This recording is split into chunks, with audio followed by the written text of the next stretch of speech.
గత 2 రోజుల నుంచి ప్రభుత్వం, కూటమి ప్రభుత్వం ఉద్యోగులకు సంబంధించి పెద్ద వరాలు ఇస్తున్నట్టుగా పెద్ద పెద్ద క్యాప్షన్స్ చూసినాం. డిఏ ధమాకా, ఉద్యోగులకి దీపావళి బొనాంజా, ఉద్యోగుల ఇంట నిజమైన దీపావళి, ఇలా అనేక రకమైనటువంటి క్యాప్షన్స్ మనం చూసినాం. ఎంతటి దగా చేసిందంటే ఉద్యోగస్తుల మీద, దానికి సంబంధించినటువంటి కొన్ని వివరాలు మీకు చెప్తాను. కూటమి ప్రభుత్వం వచ్చిన తర్వాత సుమారుగా 1.5 సంవత్సరం అయితే అన్ని వర్గాల ప్రజల్ని, పుట్టిన పిల్లకాయల దగ్గర నుంచి ముసలాళ్ళ దగ్గర నుంచి ఎన్ని రకాలైనటువంటి ముందుగా వాళ్ళకి ఇచ్చినటువంటి హామీలు ఏవైతే ఉన్నాయో వాటన్నిటిని నెరవేర్చకుండా ఏదో భిక్షం వేస్తున్నట్టుగా ఈ రోజుకి కూడా ప్రవర్తిస్తున్నటువంటి తీరు అందరూ చూస్తూ ఉండాలి. ఇకపోతే ఎంప్లాయీస్ పరంగా వచ్చేటప్పటికి పాపం ఎంప్లాయీస్ గడిచిన 1.5 సంవత్సరంగా చాలా ఓపికగా, ఓర్పుగా ఇదిగో ఇస్తుంది, ఇదిగో వస్తుంది అన్న ఆలోచనతో పాపం ఎక్కడ కూడా ఉద్యోగస్తులు ఈ రోజుకి కూడా ఓపెన్ కాలే. చాలా వాళ్ళకి కావాల్సినటువంటి, వాళ్ళకి చెప్పినటువంటి హామీలు అన్నింటినీ కూడా వాళ్ళు ఏదో ఒక విధంగా గవర్నమెంట్ నెరవేర్చాలా అని చెప్పి ఆశతో వాళ్ళందరూ కూడా ఎదురు చూస్తున్నారు. అయితే 2 రోజుల క్రితం డైరెక్ట్గా సీఎం గారే, ఎక్కడా కూడా మధ్యలో వాళ్ళు కూడా కాదు, సీఎం గారే ఉద్యోగ సంఘాలన్నింటినీ పిలిపించుకొని తెరిపి లేకుండా 2 రోజుల పాటు వాళ్ళందరితో కూడా సమావేశాలు నిర్వహించినారు.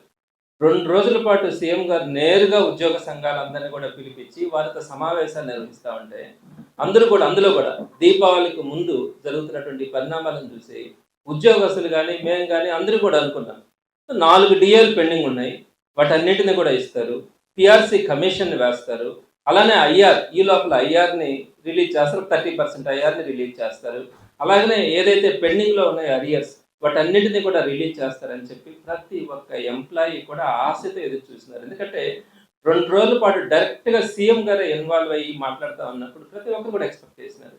కానీ తీరా చూసేటప్పటికి సాయంత్రానికి సీఎం గారు అర్ధరాత్రి ప్రెస్ మీట్ పెట్టి ఏదో ఉద్యోగస్తులకి ఏదో చేస్తా ఉన్నామని చెప్పి ఆయన చేసినటువంటిది ఒక్క డిఏ ఇస్తా ఉన్నానని చెప్పిన తీరు చూస్తే మొత్తం ఉద్యోగస్తులందరూ కూడా నివ్వెరపోయినారు.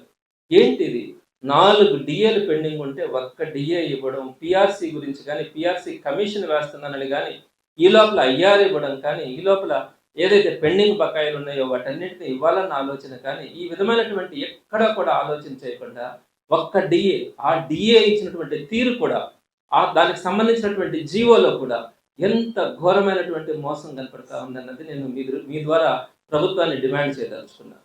ఒకటి, జగన్ 4 డిఏలు పెండింగ్ పెట్టిపోయినాడు, అందులో మేము ఒక్క డిఏని ఇస్తా ఉన్నామని చెప్పినారు. నేను చెప్తా ఉన్నాను, జగన్మోహన్ రెడ్డి గారు కేవలం 5 సంవత్సరాల పాలనలో మామూలుగా 6 నెలలకు ఒక్క డిఏ ఇవ్వాలా, 5 ఏళ్లకి 10 డిఏలు ఇవ్వాలా. జగన్మోహన్ రెడ్డి గారు ఎన్ని డిఏలు ఇచ్చినారో తెలుసా? 11 డిఏలు ఇచ్చినారు. 5 సంవత్సరాల్లో మీరు పెట్టినటువంటి ఒక్క డిఏ పెండింగ్ని ఇవ్వడంతో పాటు ఆయన కంప్లీట్గా 5 సంవత్సరాల్లో ఇవ్వాల్సినటువంటి 10 డిఏలు మొత్తం కలిపి 11 డిఏలు ఇచ్చినటువంటి ప్రభుత్వం ఏదైనా ఉందంటే జగన్మోహన్ రెడ్డి గారి ప్రభుత్వం తప్ప ఏ ప్రభుత్వం లేదు. పైగా ఈరోజు మీరేమంటా ఉన్నారు, జగన్మోహన్ రెడ్డి గారు 4 డిఏలు పెండింగ్ పెట్టుకున్నారు, దాన్ని నేను ఒకటి ఇస్తా ఉన్నాను అంటున్నారు. మీరేం చెప్తా ఉన్నారు? మీ నోటు కూడా మీరేం చెప్తా ఉన్నారు? 4 డిఏలు ఉన్నాయి, ఒకటి జనవరి 24, 2 జూన్ 24, జనవరి 25, జూన్ 25, 4 డిఏలు. ఈ 4గింటిలో ఇవ్వాల్సినటువంటి 4 డిఏలు పెండింగ్ ఉన్నాయన్నారు. నేను మరలా కూడా చెప్తా ఉన్నా, ఇవి మీరు చెప్పినట్టుగా ఇది జూన్ 25, జనవరి 25, జూన్ 24, జనవరి 24. సరే, ఈ 4 జగన్ అన్నారు, మీకే అర్థమవుతా ఉంది. ఈ 3 కూడా కూటమి ప్రభుత్వం వచ్చిన తర్వాత 6 నెలలకు ఒక్కసారి ఇవ్వాల్సినటువంటి డిఏలలో ఈ 3 డిఏలు పెండింగ్ ఉన్నాయన్నది. ఇకపోతే ఒక్క డిఏ అయినా మీ టైంలో పెండింగ్ ఉంది కదా అని మీరు అనుకోవచ్చు. అది జనవరి 2024 ఇవ్వాల్సినటువంటి డిఏ మీ టైంలో అదే కదా అని మీరు అనుకోవచ్చు. ఆ ఒక్కటైనా కూడా నేను దానికి కూడా చెప్తా ఉన్నా, ఎప్పుడైనా కూడా డిఏలు ఇవ్వాలన్నప్పుడు కేంద్ర ప్రభుత్వ ఉద్యోగులకు సంబంధించి డిఏని రిలీజ్ చేసిన తర్వాత ఆ తర్వాత రాష్ట్ర ప్రభుత్వాలన్నీ కూడా డిఏని రిలీజ్ చేసే అలవాటు.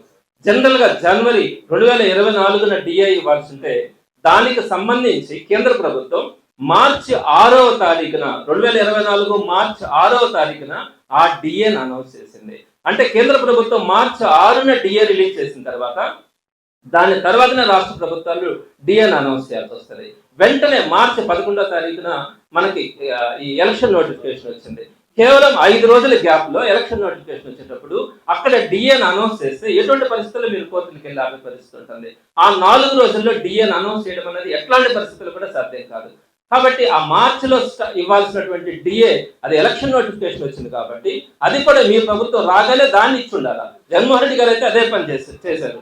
సో మొత్తం మీద మీరు ఒకసారి గమనించండి, జగన్మోహన్ రెడ్డి గారి గవర్నమెంట్ లో మొత్తం 11 డిఏలు ఇచ్చి 5 సంవత్సరాలలో ఒక్క డిఏ కూడా ఆయన పెండింగ్ లేకుండా చేసినటువంటి ఘనత ఆయనది. అయితే ఈ 4 డిఏలు కేవలం మీ ప్రభుత్వంలో మీరు ఇవ్వాల్సినటువంటి డిఏలు ఇవ్వకుండా 16 నెలలు అంటే 17 నెలల కాలం గడిపి ఈ రోజు 6 నెలలకు ఒక్కసారి ఇవ్వాల్సినటువంటి డిఏ ఒక్క డిఏ నేను ఇస్తా ఉన్నాను, మీరు దీపావళి పండుగ చేసుకోండి అని ఎంప్లాయీస్ మాట్లాడితే అది ద్రోహం కదా, అది పండగ అవుతుంది అంటారా? ఎక్కడైనా కూడా ఈ విధమైనటువంటి ఆలోచన చేస్తారా? నేను ఇంకొక పాయింట్ కూడా మీకు చెప్తా ఉన్నాను. ఇప్పుడు మీరు 2024 జనవరిలో ఇవ్వాల్సినటువంటి డిఏకి సంబంధించి ఈ రోజు మీరు అనౌన్స్ చేస్తున్నారు. ఓకే, అనౌన్స్ చేస్తున్నారు. ఇక్కడ సంబంధించినటువంటి అరియర్స్ ఉంటాయి. అరియర్స్ అంటే అప్పటి నుంచి ఇప్పటి దాకా రావాల్సినటువంటి బకాయిల్ని అరియర్స్ అంటారు. ఆ అరియర్స్ ని ఎప్పుడైనా కూడా ఒకేసారిగా ఇచ్చేస్తారు. అరియర్స్ అన్ని కూడా లేదనుకుంటే ఒక 4 ఇన్స్టాల్మెంట్స్ 5 ఇన్స్టాల్మెంట్స్ టైం తీసుకొని ఆ 4-5 ఇన్స్టాల్మెంట్స్ లో ఆ డిఎల్ అన్నింటినీ కూడా ఇవ్వడం జరుగుతుంది. ఇది ఆనవాయితీగా జరుగుతున్నటువంటి అంశం. అయితే ఇప్పుడు మీరు కొత్తగా తీసుకొచ్చినటువంటి అంశం ఏంటంటే ఈ డిఏ అరియర్స్ కూడా మేము వాటన్నింటినీ సౌండ్ రావట్లేదు, ఈ డిఏ అరియర్స్ అన్నింటినీ కూడా మీరు రిటైర్ అయ్యేటప్పుడు ఇస్తామని చెప్పినటువంటి ఘనత ఈ ప్రభుత్వానికి. ఎక్కడా కూడా భారతదేశంలో ఇప్పుడు దాకా ఏ రాష్ట్ర ప్రభుత్వం కూడా ఈ విధంగా డిఏ అరియర్స్ ఏదైనా కనుక్కుంటే వాటిని మీరు రిటైర్ అయ్యే రోజున ఇస్తామని చెప్పినటువంటి ప్రభుత్వం ఏదైనా ఉందంటే ఈ రోజున కూటమి ప్రభుత్వమే. ఎప్పుడు చెప్పలా, ఎవరు చెప్పలా. ఎవరైనా ఇవ్వాలనుకుంటే ఇస్తారు, లేదనుకుంటే ఒక 4 ఇన్స్టాల్మెంట్ 5 ఇన్స్టాల్మెంట్స్ టైం తీసుకుంటా ఉన్నామని ఒక జియో ఇచ్చి ఆ జియో ప్రకారం ఇన్స్టాల్మెంట్స్ ఇచ్చినటువంటి పద్ధతి చూసినామే కానీ రిటైర్మెంట్ రోజున ఇస్తామని చెప్పినారు. ఈ రోజు కనుక ఎవరైనా ఎంప్లాయీస్ కనుకుండి వాళ్ళకి ఒక 30 ఇయర్స్ కనుక వాళ్ళకి సర్వీస్ కనుకుంటే 30 సంవత్సరాల తర్వాత ఈ రోజు ఇవ్వాల్సినటువంటి నువ్వు 1 లక్ష రూపాయలు 2 లక్షల రూపాయలను 30 సంవత్సరాల తర్వాత నేను దీన్నే ఇస్తానని చెప్తే కనీసం దాన్ని పిఎఫ్ అకౌంట్ లో వేస్తే ఆ పిఎఫ్ అకౌంట్ లో వేసిన తర్వాత దానికి సంబంధించి ఏదో కొంత ఇంట్రెస్ట్ లేనా వస్తాయి. అలా కాకుండా ఇప్పుడు ఇవ్వాల్సినటువంటి బకాయిని నేను మీరు రిటైర్ అయిన 30 ఏళ్ళ తర్వాత రిటైర్ అయినా కూడా ఈ డబ్బులు మాత్రం ఆ రోజునే ఇస్తానని చెప్పినటువంటి ఇటువంటి కొత్త సంస్కృతి ఎక్కడ కూడా లేదు. ఏ రాష్ట్ర ప్రభుత్వం కూడా చేయాలి, మన రాష్ట్ర ప్రభుత్వమే కాదు. ఇటువంటి కొత్త సంస్కృతిని తీసుకొచ్చిన తర్వాత ఎంప్లాయీస్ అంతా కూడా ఈ రోజు ఆశ్చర్యపోతా ఉన్నారు. మీరు తీసుకొచ్చినటువంటి ఈ సంస్కృతి భవిష్యత్తులో ప్రతి దగ్గర కూడా అరియర్స్ విషయంలో ఈ విధంగా కనుక వెళ్తే ప్రభుత్వ ఉద్యోగుల పరిస్థితి ఏమవుతా ఉంది, ఏ విధంగా వాళ్ళకి సంబంధించినటువంటి హక్కులు కాపాడుకునే పరిస్థితి ఉంటుందని ఈరోజు మరి అందరూ కూడా ఆలోచించాలా. ఎక్కడ కూడా లేనటువంటి సంస్కృతిని చంద్రబాబు నాయుడు గారు తీసుకొచ్చినారు. దీన్ని జగన్మోహన్ రెడ్డి గారి ప్రభుత్వం వైఎస్ఆర్సీపీ పార్టీ తప్పకుండా కూడా దీన్ని ఖండిస్తా ఉంది. దీన్ని ఎటువంటి పరిస్థితుల్లో ఒప్పుకునేది లేదని కూడా తెలియజేస్తా ఉన్నాం.